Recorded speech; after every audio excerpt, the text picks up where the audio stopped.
দেখেন ভাই, এটা হলো মরিচ ক্ষেত। মরিচ ক্ষেতে আমার যেটা মরিচ টরিচ করছে।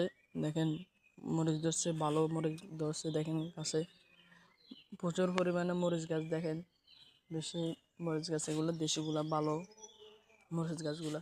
দেখেন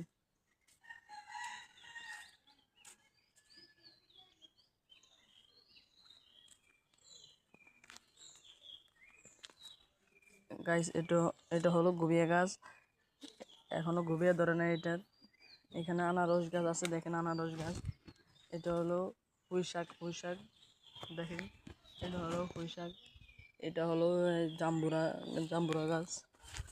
দেখেন আমাদের জাতীয় ফল কাঁঠাল। দেখেন এই যে আমাদের জাতীয় ফল কাঁঠাল। কাঁঠাল, এই যে দেখেন কাঁঠাল। এটা তো আমাদের জাতীয় ফল কাঁঠাল। দেখেন কি সুন্দর, এখনো পাকে নাই। পাকবো কদিন পরে, পাকবো, এখনো পাকে নাই। দেখেন কি সুন্দর কাঁঠালগুলো। দেখেন